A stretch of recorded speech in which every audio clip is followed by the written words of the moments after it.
Hi friends, welcome to AK study. आज हम लोग क्लास 9 का विज्ञान का सेट 2 का सारे क्वेश्चन का सॉल्यूशन करेंगे। इससे पहले हमने सेट 1 का वीडियो अपलोड कर चुके हैं। यदि आप उसे नहीं देखे हैं तो आई बोर्ड पे उसका लिंक है, उसे जाके देखें। और यदि आपको वीडियो अच्छा लगता है, हेल्पफुल लगता है, तो आप इसे डेफिनेटली अपने दोस्तों के साथ शेयर करें एंड हमारे चैनल को लाइक एंड शेयर जरूर करें। तो चलिए क्वेश्चन को स्टार्ट करते हैं।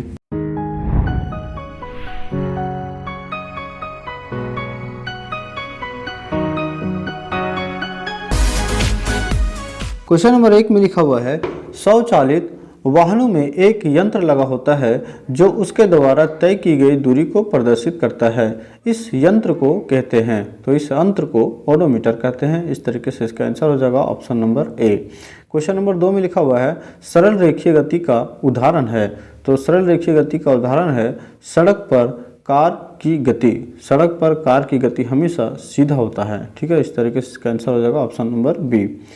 क्वेश्चन नंबर 3 में लिखा हुआ है, इकाई समय में निश्चित दिशा में तय की गई दूरी क्या कहलाती है। तो ये विस्थापन कहलाती है। विस्थापन उसे कहते हैं जो एक निश्चित समय में या इकाई समय में निश्चित दिशा में तय की गई दूरी को विस्थापन कहते हैं। इस तरीके से इसका आंसर हो जाएगा option number C. Question number 4 में लिखा हुआ है, एक समान गति की अवस्था में त्वरण होता है। तो एक समान गति की अवस्था में त्वरण शून्य होता है, क्योंकि त्वरण बराबर होता है अंतिम वेग माइनस प्रारंभिक वेग। ठीक, इस तरीके से इसका आंसर हो जाएगा option number A. Question number 5 में लिखा हुआ है, संवेग कैसी राशि है। तो संवेग सदिश राशि है, क्योंकि इसमें निश्चित परिणाम होता है। इस तरीके से इसका आंसर हो जाएगा option number A. Question number 6 में लिखा हुआ है, सभी वस्तुएं अपनी अवस्था में परिवर्तन का विरोध करता है, यह गुण कहलाता है।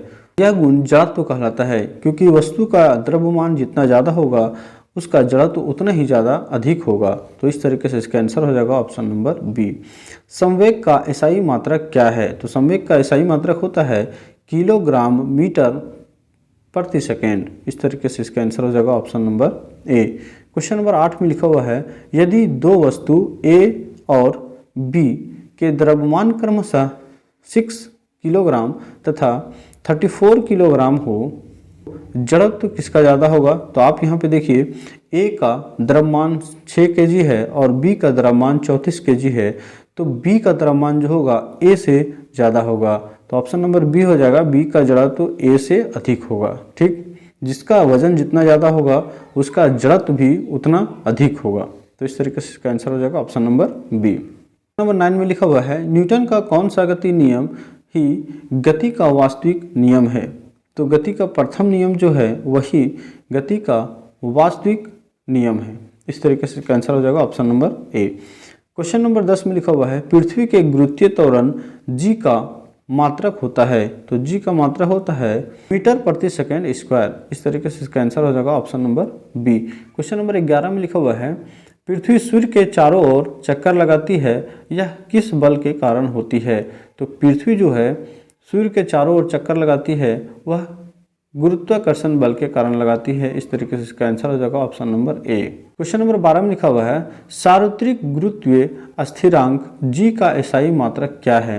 तो जी का एसआई मात्रक होता है न्यूटन मीटर स्क्वायर प्रति केजी स्क्वायर। इस तरीके से इसका आंसर हो जाएगा option number C. Question number 13 में लिखा हुआ है, यदि दो वस्तुओं के बीच की दूरी को आधा कर दिया जाए तो उसके बीच का गुरुत्वाकर्षण बल किस प्रकार बदलेगा। तो इसका गुरुत्वाकर्षण बल 4 गुना हो जाएगा। इस तरीके से इसका आंसर हो जाएगा option number A. Question number 14 में लिखा हुआ है, द्रव्यमान का मान सभी जगह होता है। तो द्रव्यमान का मान सभी जगह समान होता है। इस तरीके से इसका आंसर हो जाएगा option number A. Question number 15 में लिखा हुआ है, दिए गए चित्र में पदार्थ के किस अवस्था के कणों को दिखाया गया है। तो यहाँ पे देखिए, जो पदार्थ के कण है वो आपस में पास पास है, यानी सटे हुए हैं। तो इस तरीके से ये ठोस हो जाएगा option number A. Question number 16 में लिखा हुआ है, अगरबत्ती की सुगंध आपको दूर से ही मिलती है, इससे पदार्थ के कण के किस गुण का पता चलता है। तो पदार्थ के कण बहुत छोटे होते हैं और पदार्थ के कण निरंतर गतिशील होते हैं। इस तरीके से इसका आंसर हो जाएगा ऑप्शन नंबर डी। पदार्थ के कण जो है हमेशा गतिशील होते हैं, इसीलिए अगरबत्ती दूर में जलती है फिर भी उसका गंध हमें महसूस होती है। इस तरीके से इसका आंसर हो जाएगा option number D. Question number 17 में लिखा हुआ है निम्नलिखित में किस पदार्थ में विसरण की गति तेज होगी। तो इसका आंसर होगा option number B oxygen. Oxygen में विसरण की गति सबसे तेज होती है। क्वेश्चन नंबर 18 में लिखा हुआ है वायुमंडलीय दाब पर 1 किलोग्राम ठोस को उसके गलनांक पर द्रव में बदलने के लिए जितनी उसमें ऊर्जा की आवश्यकता होती है उससे कहते हैं संगलन की गुप्त ऊष्मा कहते हैं। इस तरीके से इसका आंसर हो जाएगा option number C. Question number 19 में लिखा हुआ है द्रव अवस्था में परिवर्तित हुए बिना ठोस अवस्था से सीधे गैस और वाष्प ठोस में बदलने की प्रक्रिया को कहते हैं ऊर्ध्वपातन कहते हैं। इस तरीके से इसका आंसर हो जाएगा option number A. Question number 20 में लिखा हुआ है क्वथनांक से कम ताप पर द्रव के वाष्प में परिवर्तित होने की प्रक्रिया क्या कहलाती है। तो ये वाष्पीकरण कहलाती है। इस तरीके से इसका आंसर हो जाएगा option number B. Question number 21 में लिखा हुआ है 0 डिग्री सेल्सियस बराबर होता है। तो 0 डिग्री सेल्सियस बराबर होता है 273 केल्विन। इस तरीके से इसका आंसर हो जाएगा option number B. Question number 22 में लिखा हुआ है डाल्टन के परमाणु सिद्धांत का निम्नलिखित में से कौन बिंदु द्रव्यमान संरक्षण के नियम की व्याख्या करता है। परमाणु अविभाजित सूक्ष्मतम होते हैं जो रासायनिक अभिक्रिया में न तो निर्मित होते हैं और न ही उनका विनाश होता है। इस तरीके से इसका आंसर हो जाएगा option number C. Question number 23 में लिखा हुआ है ऑक्सीजन का परमाणु द्रव्यमान 16U है। इसका अर्थ क्या है। ऑक्सीजन का एक परमाणु कार्बन 12 परमाणु के द्रव्यमान के 1/12वें भाग से 16 गुना भारी है। इस तरीके से इसका आंसर हो जाएगा option number B. Question number 24 में लिखा हुआ है किसी भी यौगिक का सूक्ष्मतम कण जो स्वतंत्र रूप में रह सकता है तथा उस यौगिक के सभी गुण को प्रदर्शित करता है कहलाता है। तो वह अणु कहलाता है। इस तरीके से इसका आंसर हो जाएगा option number B. Question number 25 निम्नलिखित में से कौन सा यौगिक चतुर परमाणुक है। यानी आपको यहाँ पे देख के बताना है कि इसमें 4 परमाणु है। तो आप ऑप्शन नंबर बी में देखिए NH3 N का 1 परमाणु और H का 3 परमाणु। इस तरीके से 4 परमाणु हो गया। तो इसका आंसर हो जाएगा option number B. Question number 26 में लिखा हुआ है 26 ग्राम जल को मोल में बदलें। इसका आंसर हो जाएगा 2 मोल। इस तरीके से इसका आंसर होगा option number A. Question number 27 में लिखा हुआ है 5 मोल नाइट्रोजन गैस का द्रव्यमान क्या होगा। इसका आंसर होगा 140U। इस तरीके से इसका आंसर हो जाएगा option number B. Question number 28 में लिखा हुआ है कोशिका का बिजली घर क्या है। तो माइटोकॉन्ड्रिया को कहते हैं कोशिका का बिजली घर। इस तरीके से इसका आंसर हो जाएगा option number D. Question number 29 में लिखा हुआ है निम्नलिखित में किस कोशिकांग का अपना DNA तथा राइबोसोम होता है। माइटोकॉन्ड्रिया का अपना DNA और राइबोसोम होता है। इस तरीके से इसका आंसर हो जाएगा option number D. Question number 29 में लिखा हुआ है किस कोशिकांग को आत्महत्या की थैली कहा जाता है। तो लाइसोसोम को आत्महत्या की थैली कहा जाता है। इस तरीके से इसका आंसर हो जाएगा option number C. Question number 31 में लिखा हुआ है प्रोकैरियोटिक कोशिका का उदाहरण है। तो प्रोकैरियोटिक कोशिका का उदाहरण है बैक्टीरिया। इस तरीके से इसका आंसर हो जाएगा option number B. Question number 32 में लिखा हुआ है झिल्ली जीवात जनन की प्रक्रिया कहाँ होती है।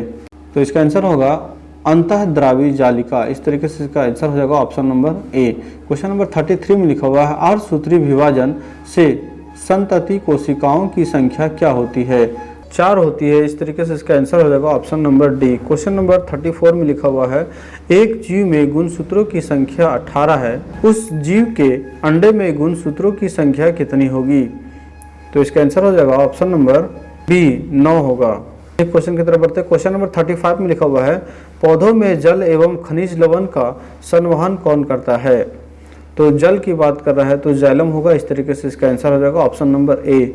रक्त एक उत्तक है। तो रक्त एक संयोजी उत्तक है। इस तरीके से इसका आंसर हो जाएगा option number C. Question number 27 में लिखा हुआ है अस्थि एवं मांसपेशी में जोड़ने वाली रचना है। तो टेंडन कहलाता है। इस तरीके से इसका आंसर हो जाएगा option number B. Question number 38 में लिखा हुआ है पैरेन्काइमा जिसमें क्लोरोफिल हो कहलाता है।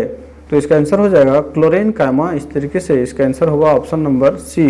क्वेश्चन नंबर 39 में लिखा हुआ है किस उत्तक के विभाजन से पौधे की लंबाई बढ़ती है।